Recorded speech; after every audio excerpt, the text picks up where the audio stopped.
PTF and JK back with you. So much talk about the Kentucky Derby. There's another really important race the day before, the Kentucky Oaks for 3-year-old fillies. We want to let you know that this video is brought to you by our friends and partners at DK Horse. Download the DK Horse app today to get involved. Let's dive in to this Kentucky Oaks top 10 on the In the Money Media YouTube channel. We start with number 10, Bless the Broken. I'll admit, this is one of my favorite names in training, but that's not why I threw her on this list. It's a trip play for me. Thought she had a really tough trip when easily handled by Good Cheer, her talented rival, back in the Rachel Alexandra. Just never liked where she was positioned. Before that, had looked like a potential Oaks contender. I'm not saying this one's a likely winner, JK, but this is one I could see getting a small piece at big balloons. Tell me I'm crazy. You're crazy. She lost a lot of ground. This is a little bit of a kind of a lighter group than sometimes you might see. There's no superstar standout. There is a nice horse on top, an undefeated horse on top, but she can get involved, but she's not one for me that will be getting the bed of lilies draped over her back. Number 9 on the list is Early On. I thought it became sort of a sleeper contender for this race. 3 races back with a really nice looking maiden win. Has been in the money in a couple of Oaks preps since. That's probably enough to get you on the Derby top 10 list. Saffie Joseph's won a lot of races, JK. Could this year's Kentucky Oaks be one of them? Look, I think she's got to get a little bit better, but I think she's got the right trainer in her corner, right? Saffie Joseph, like you mentioned, has been having a great year. He's had a great last couple of years. And if he can continue to have this filly improving, like I said, in a group that doesn't have that superstar standout, a horse like Early On could continue to improve. That's what makes this race so much fun. You have these progressive 3-year-old types that could jump up and bite you at any time. Bob Baffert has won this race 3 times, most recently back in 2017. He's got Tenma for this year's running, representing that California form from the Santa Anita Oaks. She was impressive visually enough in there, but was only 3-10, was supposed to be probably a bit more impressive visually, and the figure came back slow. You're going to be busting out the silver wig for Tenma. I think she's probably the most interesting horse to discuss on this list, right? Because she's won 5 times. She's in Bob Baffert's barn. She's on a 3-race win streak, but no one's excited about her, including me. She's just not that fast. We like to look at buyer speed figures, or any speed figure for that matter. The higher, the better, like a quarterback rating in football. And she just doesn't have that much speed when it comes to that. That's what makes me a little bit concerned about her in the Kentucky Oaks.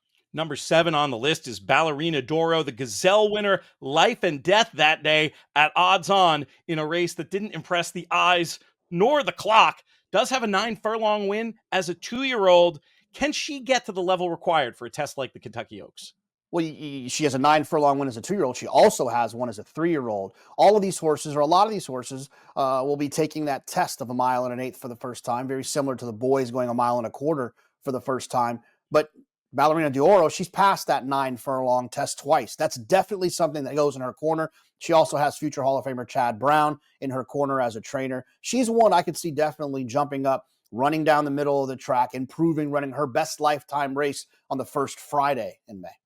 Number 6, 5G, Speedy Sort, bet hard in the Gulfstream Oaks and ran to that market enthusiasm, wiring the field. You and I both card-carrying members of the George Weaver fan club. And maybe he has a live double-digit odds type long shot here, regardless of what you use for your cellular service. Are you with 5G?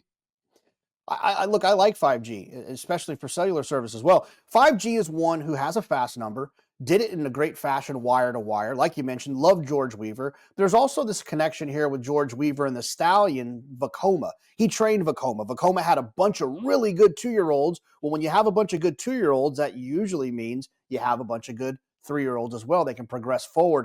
I like this horse in here. I think this is one that could really jump up, and I love the style. And that 1 1/8 race, sometimes when horses maybe don't want to go that far, I think that when you're already somewhere that they're trying to get, meaning that you're on the front end, I think it's a huge weapon. 5G definitely makes sense to me.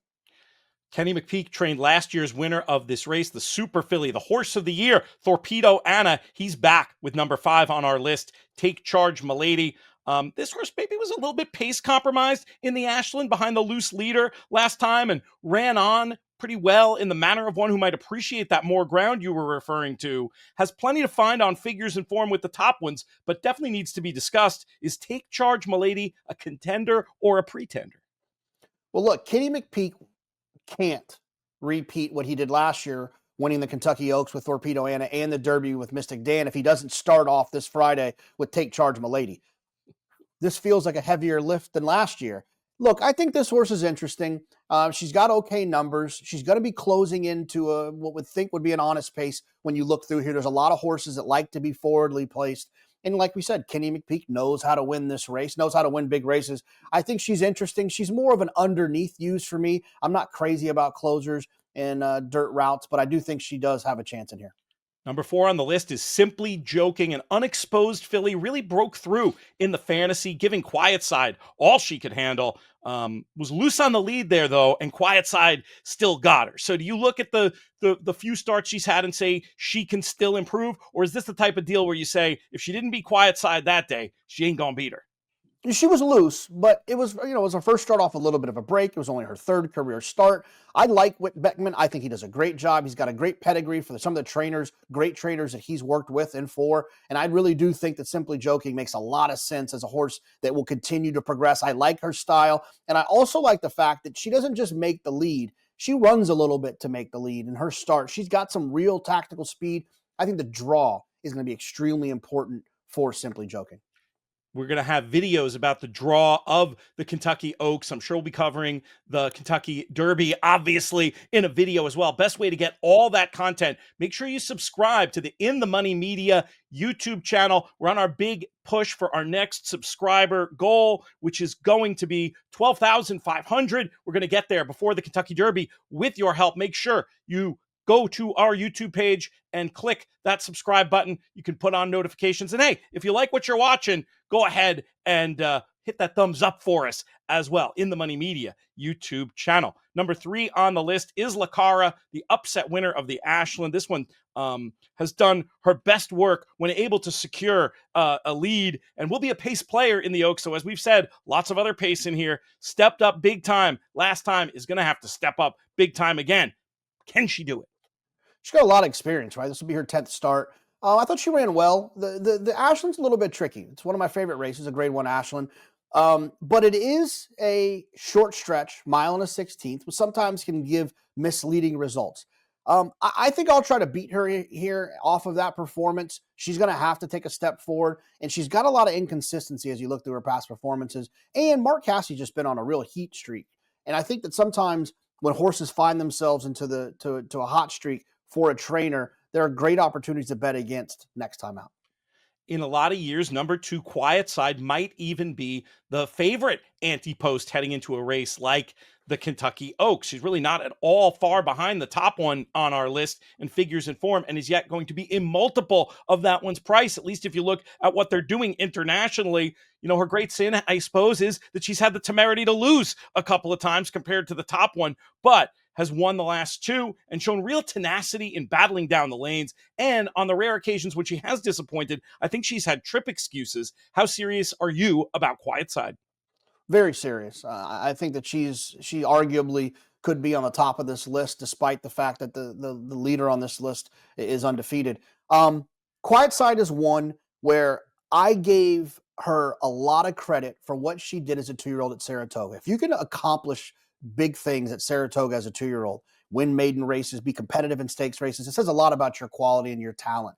And then to come back as a 3-year-old and to kind of frank that form, to me, says a lot about who she is. I think her trainer, John Ortiz, is outstanding. Jose Ortiz is riding extremely well right now. And I think that she's definitely going to be the one to beat for me, because I think she's going to be a much better price than who we'll see on top. That one on top is number 1, Good Cheer. Clear and deserving favorite as short as 3-2 in those international markets. A perfect 6 for 6, imperious in victory. If you don't know what imperious in victory means, it means she stomped a mud hole in the competition and walked it dry, unbeaten and untested. And I could even say, JK, that she's more impressive than her bare form in the fact that she was very wide last time on a track where it seemed like you wanted to be inside. Didn't matter to Good Cheer. You've kind of tipped your hand where you're leaning, but you got to give Good Cheer her props, don't you? Oh, absolutely. I've got nothing against Good Cheer.